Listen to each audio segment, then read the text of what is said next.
Hey guys, what's going on? Bofeity here. It's patch time once again. Today we're taking a look at patch 1.1 for Rising Storm 2. The hallmark of this patch, of course, is that we will be getting a campaign mode for multiplayer, so stay tuned towards the end to see that. We will start off, however, by looking at all the other little smaller components that make up this patch. Highway 14 is back, yes.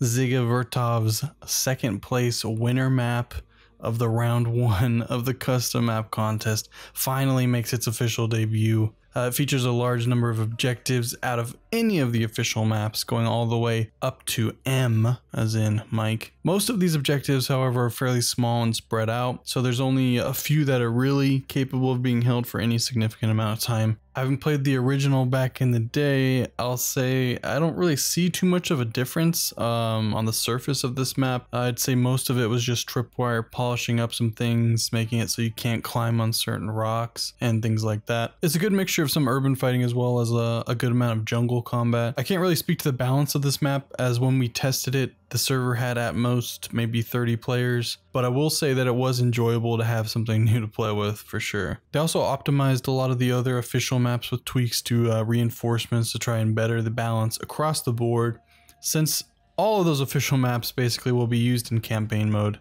In a related note, our old friend and nemesis bulletproof glass was unfortunately found on this map.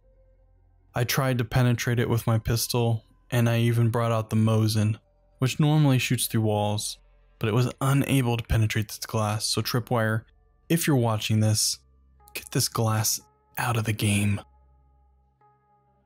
NLF versus PAVN role changes. Before 1.1, the only differences between the two factions, of course, that was not cosmetic, was the ability to use or not use certain weapons, for instance, the DB28, Mosin, M1 Carbine, and SVD. With the campaign, however, they're adding punji traps to basically everyone who doesn't get a tripwire for the NLF. In addition, the AK on NLF is more rare, with the Type 56 and Type 56-1 being the only variants that the NLF has access to. Likewise, they've spread the M1 Carbine to more classes, as well as adding a few existing guns to other classes, such as the MAT 49 to a sapper role and the shotgun to the radioman role. Audio remixing, yeah, this is something that was harder to pick up on just playing on the CTB over the weekend. I did notice the new explosion sounds right off the bat. Grenades, C4, I think claymores and traps maybe.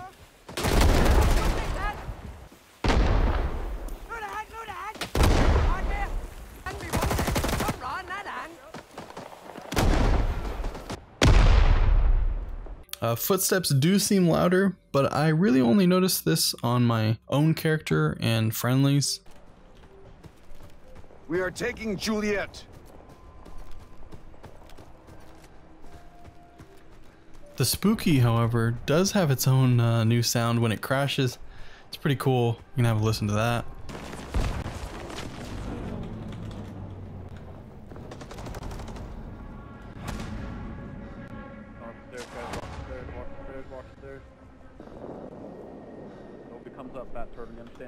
Weapon changes. Tripwire kind of just took the old blanket and threw it over everything. So pretty much anytime you shoot, whether you're prone or rested or crouched, you're going to get some benefit to your recoil being reduced across the board. However, some weapons such as the M2 Carbine, M1 Carbine, and Type 56s get additional horizontal recoil reduction, which did make a pretty big difference. I compared the live version to the CTB version with the Type 56, and you can just tell just by dragging the mouse down that there's a pretty significant change. The sawn-off shotguns both get 40% faster ADS movement speed as well. Those things are going to be pretty deadly in maps with some close quarters combat for sure.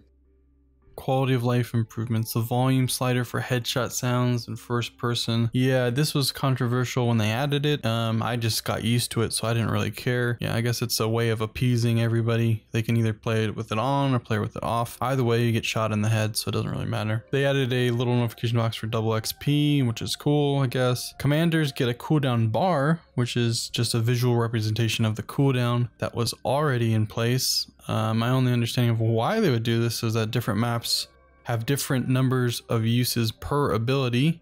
It's just tied to the map itself. So this way people don't get in the habit of saying, you know, This ability has a 2-minute cooldown, when on another map it may have a 3-minute cooldown or a 7-minute cooldown, etc. It's the only reason I can think that they would do that. They also removed the names of abilities just to fuck with new players, I guess. Got me. You can wear 2 facial accessories at the same time, beard and glasses, or a beard and a cigarette, but not a cigarette, beard, and glasses. That's way over the top. You can't do that. They also added the reverse side of the Mitchell cover, which is something that I've been asking for quite some time. Seems like an easy thing to do, and they finally did it, so good on them for that. Tunnels get a huge buff as well. Now you can place them on rocks or hard surfaces such as concrete. This, in my opinion, is a huge change and will no doubt change how a lot of maps are played. 2 that came to mind were Anku Bridge and Black April, both maps with a lot of concrete, and it is difficult usually to find places to put tunnels. Though when I tested it, you couldn't actually place the tunnels on these hard surfaces, which leads me to speculate that maps will have to update their terrain at some point, which is terrible news, since a map like Anku Bridge hasn't been updated in over a year. Traps also get a lot of love in this patch. Punjies take them around roughly half the time to plant, and they still stick out like a sore thumb, so what are you gonna do? Tripwire traps also get a major buff, as you can now place them on a hard terrain like concrete or rocks, making them exponentially more useful. Oh, right, but you'll still die trying to place them for the 3rd or 4th time. And now the moment you've all been waiting for. Yes, it's back. Campaign is back. If you've played Road Orchestra 2 or Rising Storm 1, you'll no doubt already be familiar with this, but I will say that there is a lot of details that go into campaign, so if you're a new player or an old player who's a little confused, I would suggest pausing on these screens and just taking a second to read it all thoroughly. I'll highlight that one of the new things that they did add is victory points, which are gained from winning battles and are used to decide who should win if the campaign reaches 1975. If you have the most victory points, you'll win essentially the campaign. The other win condition being that you have all 12 regions, or that you reduce the enemy's combat power to 0. Additionally, they've added special abilities to be used every 3rd map, which is Ho Chi Minh Trail for the north and Seek and Destroy for the south. Seek and Destroy triples the amount of combat power lost by the enemy, as well as if the south loses the battle, the region will become neutral instead of falling into the enemy hands. Ho Chi Minh Trail for the north reduces reinforcements lost during the game by 50%, as well as it allows PAVN forces to attack non-adjacent regions. That's one of the restrictions that they have. So hopefully this was educational as well as entertaining. If you liked this video, make sure to leave a like and drop a comment below. Discord info is in the description. Of course, if you're not subscribed to the channel, but you keep watching these videos anyway, just hit that sub button. And as always, thanks for watching, and I'll see you guys in the next one.